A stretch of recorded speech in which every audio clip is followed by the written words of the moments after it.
여호와께서 나단을 다윗에게 보내시니 그가 다윗에게 가서 그에게 이르되 한 성읍에 두 사람이 있는데 한 사람은 부하고 한 사람은 가난하니 그 부한 사람은 양과 소가 심히 많으나 가난한 사람은 아무것도 없고 자기가 사서 기르는 작은 암양 새끼 한 마리뿐이라. 그 암양 새끼는 그와 그의 자식과 함께 자라며 그가 먹는 것을 먹으며 그의 잔으로 마시며 그의 품에 누움으로 그에게는 딸처럼 되었거늘 어떤 행인이 그 부자에게 오매 부자가 자기에게 온 행인을 위하여 자기의 양과 소를 아껴 잡지 아니하고 가난한 사람의 양 새끼를 빼앗아다가 자기에게 온 사람을 위하여 잡았나이다. 다윗이 그 사람으로 말미암아 노하여 나단에게 이르되 여호와의 살아계심을 두고 맹세하노니 이 일을 행한 그 사람은 마땅히 죽을 자라. 그가 불쌍히 여기지 아니하고 이런 일을 행하였으니 그 양새끼를 4배나 갚아주어야 하리라. 나단이 다윗에게 이르되 당신이 그 사람이라. 이스라엘의 하나님 여호와께서 이와 같이 이르시기를 내가 너를 이스라엘 왕으로 기름 붓기 위하여 너를 사울의 손에서 구원하고 내 주인의 집을 네게 주고 내 주인의 아내들을 네 품에 두고 이스라엘과 유다 족속을 네게 맡겼느니라. 만일 그것이 부족하였을 것 같으면 내가 네게 이것저것을 더 주었으리라. 그러한데 어찌하여 내가 여호와의 말씀을 업신여기고 나보기에 악을 행하였느냐. 내가 칼로 햇사람 우리아를 치되 암몬 자손의 칼로 죽이고 그의 아내를 빼앗아 내 아내로 삼았도다. 이제 내가 나를 업신여기고 햇사람 우리아의 아내를 빼앗아 내 아내로 삼았은즉 칼이 내 집에서 영원토록 떠나지 아니하리라 하셨고 여호와께서 또 이와 같이 이르시기를 보라, 내가 너와 네 집에 재앙을 일으키고 내가 내 눈앞에서 네 아내를 빼앗아 네 이웃들에게 주리니 그 사람들이 네 아내들과 더불어 백주에 동침하리라. 너는 은밀히 행하였으나 나는 온 이스라엘 앞에서 백주의 이 일을 행하리라 하셨나이다. 내가 여호와께 죄를 범하였노라. 여호와께서도 당신의 죄를 사하셨나니 당신이 죽지 아니하려니와 이 일로 말미암아 여호와의 원수가 크게 비방할 거리를 얻게 하였으니 당신이 낳은 아이가 반드시 죽으리이다 하고 오늘 이 말씀 이제 하나님께서 그의 선지자 나단을 다윗에게 보내어 징계와 책망의 말씀을 하시는 장면입니다. 다윗은 그동안 자신이 보낸 사람들을 통하여 자신이 범했던 죄가 완벽하게 덮어진 줄 알았습니다. 아무도 모르고, 물론 음으로 양으로 아는 그에게 보냄을 받았던 사람들은 있지만 이것이 공개적으로 죄로 회자될 수는 없었던 것이죠. 그래서 이제 완전히 덮고 이제 밧세바를 데려오고 그리고 아이를 낳고 그러니까는 본인이 했던 모든 이 죄악에 대해서 그 누구의 비난도 받지 않고 스스로 만족함을 얻고 스스로 정당화하는 단계까지 이르게 된 것이죠. 죄는 들키지만 않으면 정당화하려고 하고 또 숨으려고 하는 이 습성이 있습니다. 그래서 죄를 낱낱이 드러내시는 분은 하나님이시고 우리는 어떻게든지 어둠 가운데 숨으려고 하지요. 자, 그래서 하나님께서 선지자 나단을 보내셔서 이야기를 하십니다. 자, 1절에 보면 그에게 이르되 한 성읍에 두 사람이 있는데 이렇게 시작을 하죠. 자, 이게 일종의 비유입니다. 비유 이야기를 자연스럽게 푸는 거죠. 그래서 다윗이 이게 무슨 이야기인가 하고 주의를 기울여 듣게 됩니다. 한 사람은 부하고 한 사람은 가난한데 부한 사람은 소가 많고 가난한 사람은 아무것도 없는데 집에서 기르는 가장 작은 암양 새끼 한 마리뿐입니다. 이 암양 새끼는 얼마나 그 자식과 가족들에게 이제 귀한 존재인지 함께 그 주인이 먹는 것을 먹고 또 그 잔으로 마시고 그 주인의 품에 누움으로 그에게는 딸처럼 되었습니다. 이렇게 얘기하죠. 자, 여기 먹고 마시고 눕는다. 예. 이게 이제 아내를 가리키는 이제 은근하게 빗대는 일종의 비유입니다. 그리고 그에게 딸처럼 되었다. 이렇게 얘기합니다. 여러분, 이 딸이라는 말이 히브리어로 바트라는 말입니다. 바트. 밧세바. 다윗이 취한 우리아의 아내 이 밧세바가 바로 이 바트로 시작을 하죠. 그래서 밧쉐바입니다. 밧쉐바 그러면 맹세의 딸, 언약의 딸 이런 뜻입니다. 그러니까 이제 지금 밧세바를 빗대서 하는 말이죠.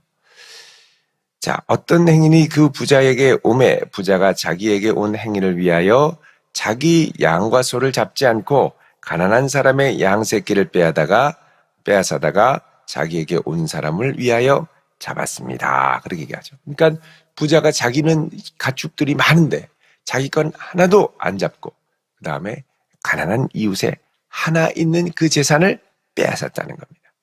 여기서 이제 핵심은 부자가 가난한 사람의 단 하나뿐인 소중한 암양을 빼앗았다 이거죠. 자, 이 얘기를 듣고 5절에 다윗이 분노하면서 얘기를 합니다. 여호와의 살아계심을 두고 맹세하노니 이 일을 행한 그 사람은 마땅히 죽을지라. 자기 얘기하는 건 줄 모르고 그렇게 얘기하니까 분노하죠. 혹 이제 이 이야기가 용어 자체가 먹고 마시고 품에 눕고 딸처럼 되었다. 이게 이제 자꾸 은근하게 다윗 안에 잠재되어 있는 이 밧세바에 대한 생각을 일깨웠을 수도 있습니다. 안 그래도 양심이 찔리는데 그런 얘기를 들으니 다윗은 더욱 흥분하고 분노했겠죠. 이거는 말도 안 된다. 이런 사람은 마땅히 죽어야 된다. 불쌍히 여기지 않고 이런 일을 행했으니 6절에 그 양 새끼를 4배나 갚아주어야 한다. 자, 이거는 출애굽기에 나오는 율법 조항입니다. 자, 여러분 출애굽기 22장 1절을 잠깐 보시면 출애굽기 22장 1절에 십계명 다음에 하나님이 이런 말씀을 하시죠. 자, 우리 1절 읽어보겠습니다. 시작. 사람이 소나 양을 도둑질하여 잡거나 팔면 그는 소 한 마리에 소 5마리로 갚고 양 한 마리에 양 4마리로 갚을지니라. 아멘. 자, 그래서 4마리 있죠. 양은 4마리. 암양을 뺏어서 갔으니까 4마리로 갚아주어야 하리라. 다른 말로 하면 다윗은 율법에 대해서는 똘똘하니 잘 알고 기억하고 있었다는 겁니다. 알면 뭐 합니까? 범죄했는데. 명확하게 자기 인식이 있다는 걸 갖고 이야기를 합니다. 그러니까 이 은근한 비유를 통해서 지금 하나님은 나단을 보내서 어떻게 하냐면 이 사건을 객관화시키는 거죠. 다른 사람의 일로 객관화해서 보면 그 일이 더 정확하게 보입니다. 이게 범죄인지 아닌지 내가 얼마나 심각한 죄를 저질렀는지 않는지를 명확하게 볼 수 있다는 거죠. 그래서 이 비유를 통해서 하나님이 그 사건을 객관화하십니다. 그래서 그동안 사람들의 눈을 싹 속이고 아무도 모르게 했던 것을 딱 보게 하는 거죠. 다윗이 흥분하고 난리를 치니까 7절에 드디어 나단이 다윗에게 이렇게 얘기합니다. 당신이 그 사람이라. 얼마나 섬뜩하겠습니까? 당신이 그 사람이라. 그러면서 이 비유의 의미를 이야기합니다. 이스라엘 하나님께서 이와 같이 말하시기를 내가 너를 이스라엘 왕으로 기름 부어서 사울의 손에서 구원하고 너의 주인의 집 사울의 왕가를 너에게 이어주고 내 주인의 아내들을 품에 두고 이스라엘과 유다 족속을 너에게 맡겼느니라. 만약 그것이 부족하였을 것 같으면 내가 이것저것을 더 주었으리라. 하나님께 구하면 얼마든지 하나님이 주실 수 있었다는 거죠. 그런데 어찌하여 내가 여호와의 말씀을 업신여기고 나 보기에 악을 행하였느냐? 아니 그렇게 여인이 더 필요했다면 구하면 내가 주었을 것을 왜 빼앗느냐는 거죠. 하나님께 물어보지도 않고 자기 눈에 좋으니까 그냥 덤벼드는 거예요. 여러분 우리가 눈을 참 조심해야 됩니다. 눈. 여러분 마태복음에도 보면은요. 한번 보시죠. 마태복음 6장에 보시면 이 눈을 참 많이 얘기합니다. 21절에 보면 내 보물 있는 그곳에는 내 마음도 있느니라 그러면서 눈은 몸의 등불이니 눈이 성하면 온몸이 밝고 눈이 나쁘면 온몸이 어둡다. 이렇게 얘기하죠. 눈이 중요하다. 눈. 7장 3절에도 보면 어찌하여 형제의 눈 속에 있는 티는 보고 내 눈 속에 있는 들보는 보지 못하느냐. 보라, 내 눈 속에 들보가 있는데 어떻게 빼라고 하느냐 그러죠. 그러면서 내 들보부터 빼라 그럽니다. 그러니까 우리가 이제 하나님 앞에 경건하게 설 때 우리의 눈, 우리 자신을 객관화시켜 볼 수 있는 이 눈이 얼마나 중요한지 모릅니다. 하나님이 안 보이는 거예요. 사람만 보이는 거죠. 하나님이 어찌하여 여호와의 말씀을 업신여기고 나보기에 악을 행하였느냐. 내가 칼로 우리아를 치되 그러죠. 자, 우리아를 편지를 통해서 은근하게 죽게 한 것을 하나님은 다윗의 직접적인 살인으로 보셨습니다. 칼로 쳤다는 거죠. 칼로. 그리고 그의 아내를 빼앗아 내 아내로 삼았구나라는 겁니다. 자, 이건 뭐냐? 10절에 내가 나를 업신여기고 하나님의 말씀을 업신여기고 하나님의 능력을 업신여기고 하나님의 시선을 업신여기고 하나님을 업신여긴 것이라는 것이죠. 햇사람 우리아의 아내를 빼앗아 내 아내로 삼았은즉 칼이 내 집에서 영원토록 떠나지 아니하리라. 여러분, 하나님께서 이 다윗의 죄를 절대 간과하고 지나치지 않으십니다. 왜 그러냐면 이거 그냥 두면 이제 다윗은 여기서부터 괴물로 변해갈 수 있기 때문입니다. 아무도 모르고 하나님도 모르고 나만 아는 죄가 하나둘씩 내 마음에 생기기 시작할 때 그 죄를 적절히 처리하지 않으면 그 죄는 우리 안에 더욱더 부패하고 세력을 키워서 우리를 괴물로 만들어버립니다. 여러분, 이렇게 한 연약한 사람을 집요하게 죽이려고 하는, 그러니까 여러분 지금 이 상태에서는 다윗은 사울보다 더 악한 사람이 되었습니다. 사울은 다윗을 죽이려고 혈안이 되어서 끝까지 쫓아다녔죠. 막 창을 던져서 벽에 박고 어떻게든 죽이려고 몸부림을 치며 갔습니다. 다윗이 하나님을 의지해서 하나님의 은혜로 그때그때 위기를 피하여서 살아났습니다만 그래도 사울은 다윗을 죽이지는 않았죠. 물론 못 죽인 게 있습니다. 못 죽였죠. 하나님이 보호하셔서. 적어도 사울은 다윗을 죽이려고 했으나 죽이지는 않았습니다. 근데 다윗은 안 죽이는 척 하면서 죽여버렸죠. 그러니까 그게 더 악한 겁니다.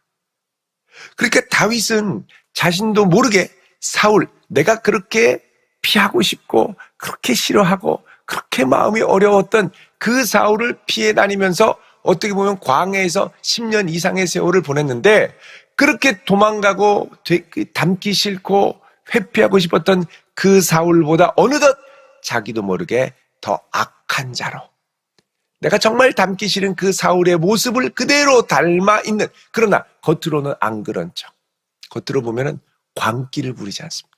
다윗은 경건해 보이죠. 그런데 그 속을 보면 사울보다 더한 악이 자리 잡고 있다는 것입니다.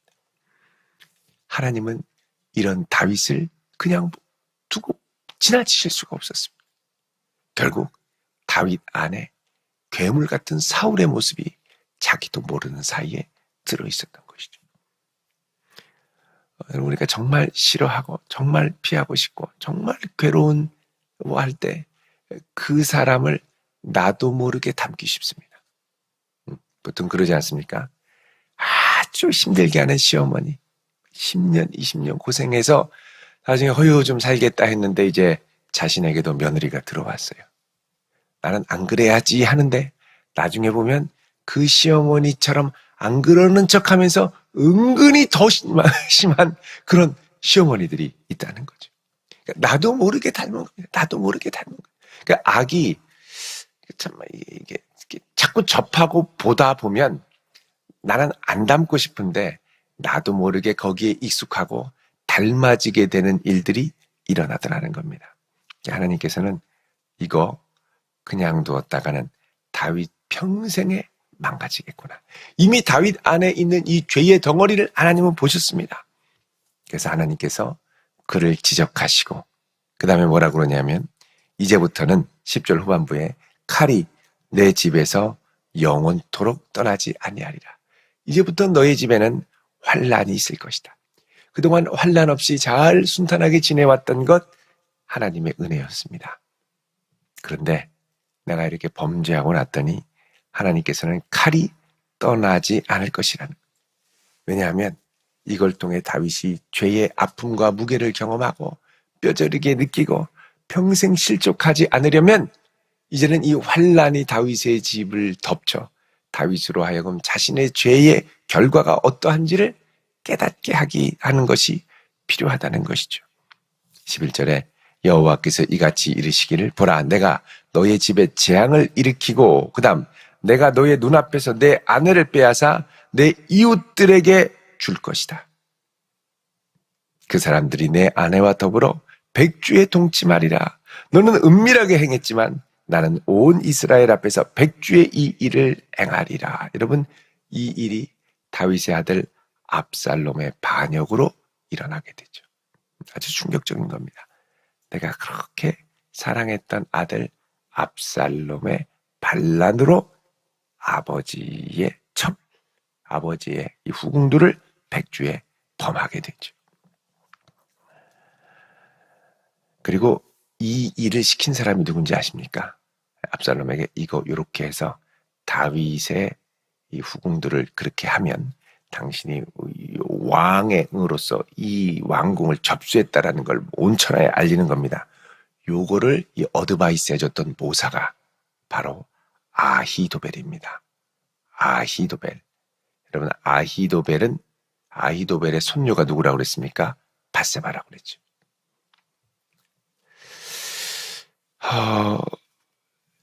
자, 이 아주 하나님의 준엄하고도 엄중한 심판과 책망의 말을 듣고 13절에 다윗이 반응합니다. 다윗이 나단에게 이르되 내가 여호와께 죄를 범하였노라 그럽니다. 여러분 사실 이게 딱 한마디만 나옵니다만 이 다윗이 하나님 앞에 식음을 전폐하며 회개하는 기도를 드리죠. 그때 나왔던 기도가 뭐냐? 시편 51편입니다. 한번 보겠습니다. 시편 51편.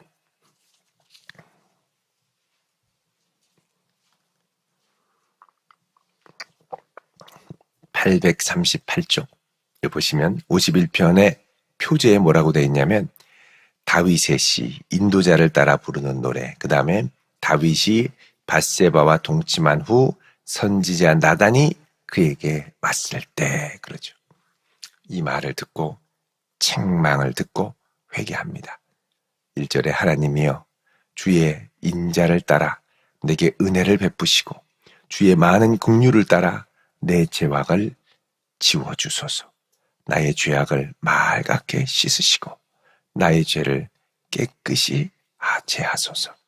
무릇 나는 내 죄과를 아오니 내 죄가 항상 내 앞에 있나이다. 항상 있습니다. 나는 죄인입니다. 깨닫는 거죠. 내가 주께만 범죄하여 이 일을 처리하는데 사람들은 전혀 모르도록 아주 젠틀하고 나이스하고 왕의 권위를 딱 세우고 위험을 내세워서 아무 일도 없다는 듯이 했는데 알고 보니까 이거는 다른 사람에게는 잘못한 게 없을지 모르지만 하나님에게는 철저하게 범죄한 거죠. 그래서 뭐라 그러냐? 사람들을 속여서 그들은 아무렇지도 않은 듯 했으나 내가 하나님께만은 정말 범죄했다는 겁니다. 주의 목전에 악을 행하셨사오니 주께서 말씀하실 때 의롭다 하고 주께서 심판하실 때 순전하시다 하리다. 나를 다시 회복시켜 달라는 겁니다. 그러면서 5절에 드디어 자기 속에 있는 깊은 죄의 뿌리를 발견하죠. 내가 죄악 중에서 출생하였으며 어머니가 죄 중에서 나를 잉태하였나이다 그럽니다. 나는 죄인이 뼛속까지 죄인이 원죄가 있는 죄인입니다. 그래서 이 자기의 모습을 하나님 앞에 괴로워하며 애통하며 기도하죠. 다시 사무엘하 12장으로 오겠습니다. 자, 이렇게 철저하게 탄식하며 기도하고 나자 13절에 나단이 다윗에게 말합니다. 여호와께서도 당신의 죄를 사하셨나니 당신이 죽지 아니하려니와. 자, 하나님께서는 다윗의 이 회개를 받으시고 용서하셨고 그를 죄의 대가는 사망이죠. 죽게 하지 아니하시겠으나 14절에 이 일로 말미암아 여호와의 원수가 크게 비방할 거리를 얻게 하였으니. 자, 여호와의 원수가 크게 비방할 거리를 얻게 했다. 자, 이 말은 그 당시 이제 우회적인 이제 점잖은 표현인데 이 말은 다른 말로 하면 당신이 여호와를 크게 경멸하였으니 이런 말입니다. 당신이 여호와를 크게 경멸하였으니 당신이 낳은 아이가 반드시 죽으리이다. 자, 이 죄에 대한 죄책을 당신이 낳은 아이가 지고 죽을 것입니다. 죄의 대가는 누구에겐가 간다는 거죠. 죄를 용서받기는 했지만 그 죄가 초래한 대가는 누구에겐가 간다는 겁니다. 그 대가를 치를 사람이 누구냐? 바로 이 죄 중에 출생한 아이가 죽을 것이다. 이렇게 얘기를 하죠. 자, 그래서 다윗은 용서를 받습니다만 그 죄에 대한 대가, 징계, 징벌은 여전히 받게 됩니다. 사실 우리가 예수님을 믿고 우리 죄를 용서함 받았습니다만 죄의 책임만이 아니라 죄의 대가에 대한 이 징계도 예수님이 십자가에서 대신 받으셨죠. 그래서 사실 우리가 구원을 얻고 기쁘게 평안하게 믿음 생활을 합니다만 하나님 앞에 다윗은 결국 무엇으로 남게 됐느냐? 죄인으로 남게 됐습니다. 인생이 그렇습니다.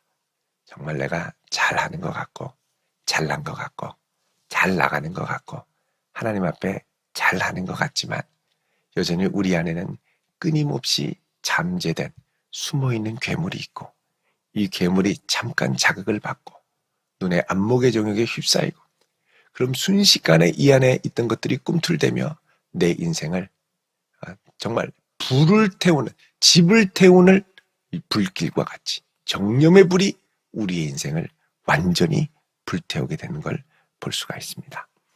그래서 우리는 끝까지 우리 인생의 걸음걸음 가운데 완성되거나 이만하면 됐다가 아니라 주님 끝까지 주의 긍휼로 나를 붙들어 주시지 않으면 나는 끝까지 제대로 설 수 없습니다. 매 순간 주의 은혜가 필요하고 주의 긍휼이 필요합니다. 고백하며 나아가야 될 줄로 믿습니다.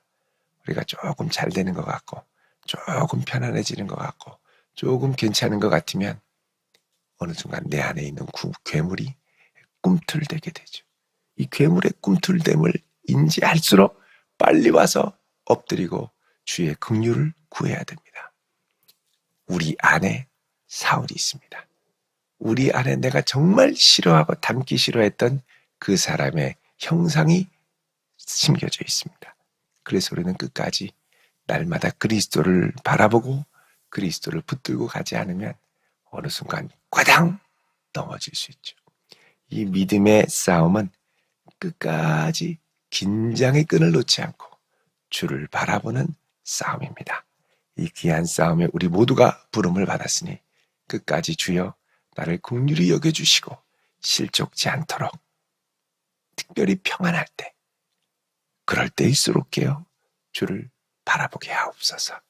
이런 믿음의 고백과 기도로 나아가는 복된 성도 되시기를 주의 이름으로 축원드립니다. 기도하겠습니다.